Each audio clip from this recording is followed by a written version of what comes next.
A'udhu billahi minash shaitanir rajim. Bismillahir rahmanir rahim. Alhamdulillahi rabbil alamin. Wassalatu wassalamu ala rasulillahi sallallahu ta'ala alaihi wasallam.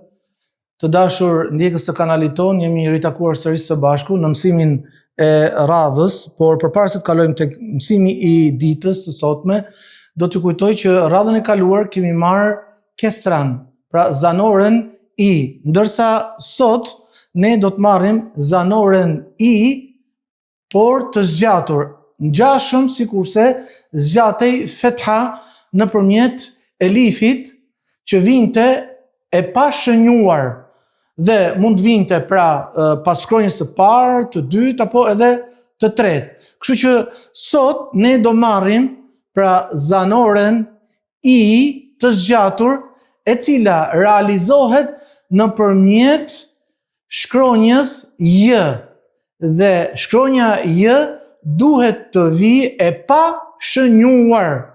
Pra duhet të vijë e pa shënjuar.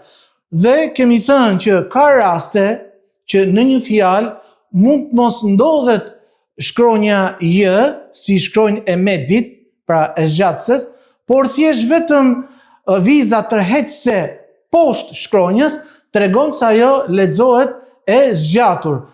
Pra, mos harroni se kemi thënë se nëse viza tërheqëse vinte sipër shkronjës, ajo lexohet e zgjatur A, ndërsa nëse vjen poshtë shkronjës, lexohet I. Për ta kuptuar më qartë, vazhdojmë tek shembujt nëpërmjet shkronjave të holla. Pra, këtu kemi elifin me vizën tërheqëse poshtë dhe J-n që ne e kemi vendosur me të kuqe për ta bërë sa më të qartë dhe të dallueshme. Dhe si e lexojmë? I, pra zgjasim dy kohë. Vazhdojmë. Bi,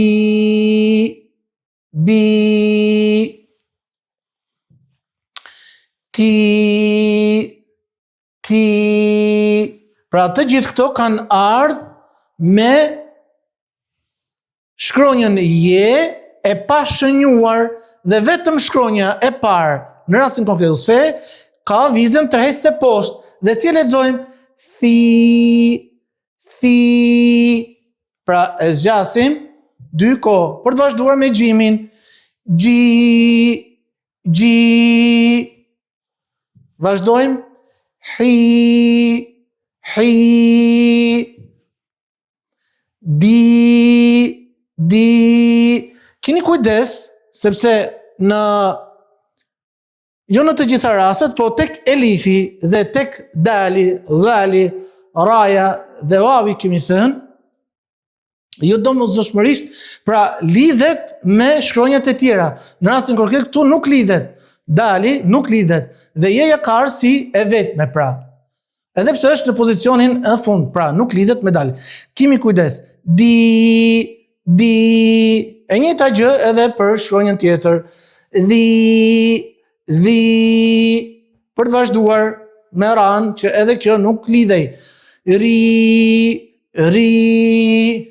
Vazhdojmë. Zi. Kalojmë tek shkronja tjetër, sin, e cila lexohej pra me zgjatësen J dhe me vizën tërheqëse poshtë si. Për të vazhduar me shi. Vazhdojmë me ri. Pra zgjasim dy kohë. Fi.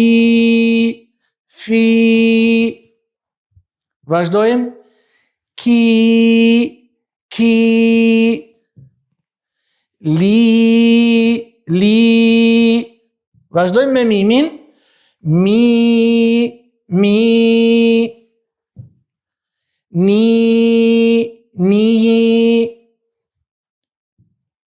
Hi.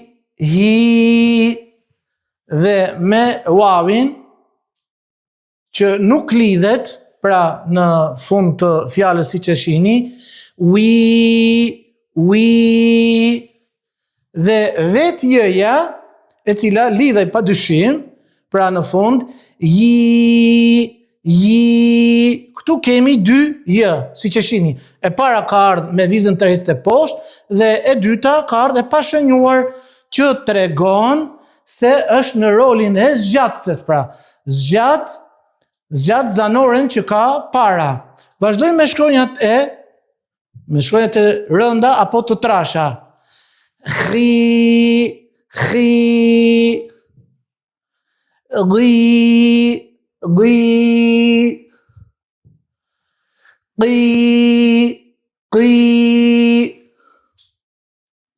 Vazhdojmë me sadin. Si. Për të vazhduar me dadin. Di.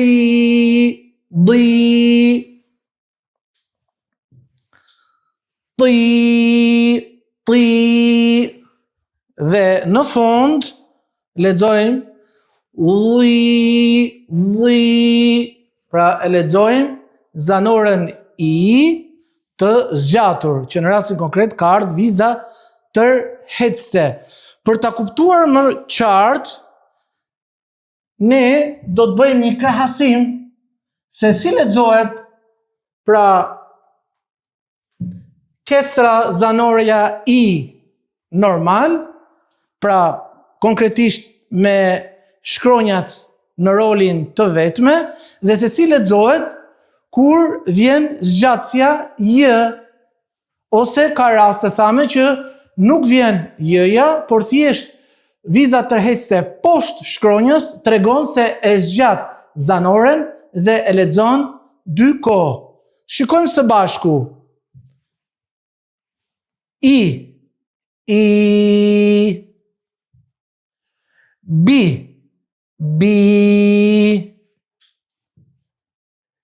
ti, thi.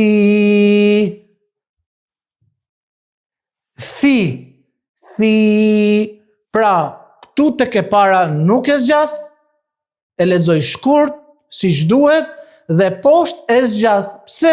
Sepse shikoj që ka shenjën tërheqëse poshtë, por jo vetëm, ka edhe j-n që ka ardhur si shkronjë e medit, që është e pashënjuar. Nëse j-ja do të kishte ndonjë zanore tjetër, lart ose poshtë, ose qoftë edhe tenvin, unë nuk do ta lexoja me zgjatje, sepse j-n, sidomos nuk do ta lexoja me zgjatje, sepse nuk është më në rolin e zgjatëses. Prandaj, atëre, thi, gji, e zgjasim pra dy kohë. Dhe këto janë shkronjat e holla. Hi.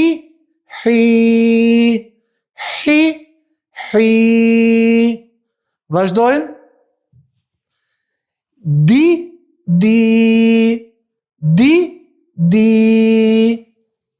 Për të vazhduar me dalin. Dhi. Kujdes, janë prej shkronjave që nuk lidhet në fund të fjalës, sikurse ju i shihni tek tabela, edhe rëja njëkohësisht. Ri.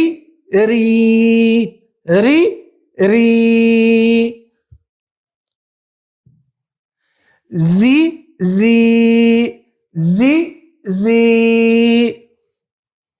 Vazhdojmë me shembuj të tjerë. Si.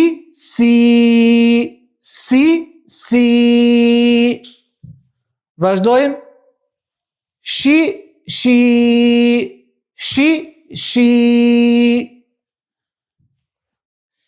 Ri.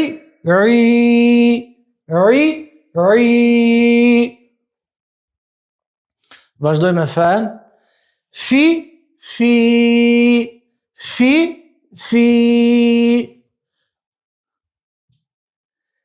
Ki. Duhet ju tërheq vëmendjen për t'ju thënë se jo domosdoshmërisht, pra për t'u lexuar e zgjatur, siç e shohim këtu te shembulli konkret me kafin, mundet pra të mos jetë shenja tërheqëse poshtë. Mund të jetë edhe kestra, siç e mësuam në mësimin e kaluar. Mund të jetë kestra poshtë dhe kjo mjafton që ty të tregoj se kjo shkronjë lexohet e zgjatur. Pse? Sepse ka ardhur j-ja Ka ardhi ja si shkronjë e me ditë në rolin zgjatëse. Pse? Sepse unë e kuptoj se nuk ka asgjë, është e pa shënjuar, pra nuk ka asnjë lloj zanore. Atë e lexojmë me zgjatur. Ki. Për të vazhduar me lamin. Li.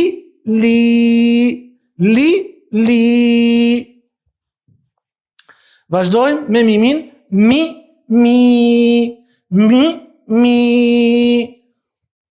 Vazhdojmë me nunin. Ni.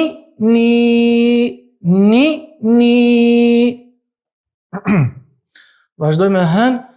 Hi. E lexojmë të zgjatur, pra. We. Shikoni këtu nuk është bashkuar, sepse nuk lidhet. Wavi ishte njëra prej shkronjave që nuk lidhej, pra në fund të fjalës me shkronjat e tjera. Vazhdojmë me, si duket kemi përfunduar me lamin, mimin, hën, wavin, edhe vetë jën. Ji. Si që shihni, këtu kemi dy jëja. E para është me zanorën i, me vizën tërheqëse, dhe e dyta, jëja ka ardhur e pa shënjuar bosh, që tregon se është zgjatëse e zanores që ka para. To ishin për sa i përket shkronjave të holla. Tani të lexojmë shkronjat e trasha. Vazhdojmë me khi. Vazhdojmë. Gri. Vazhdojmë me kafin. Qi.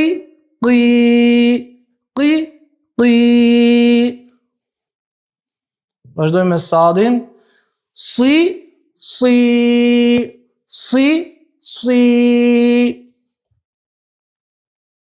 Vazhdojmë me dadin. Di. Pra gjithmonë të dytën e zgjasim, siç edhe ju e shihni. Ti. Kalojmë tek shembulli i fundit. Li.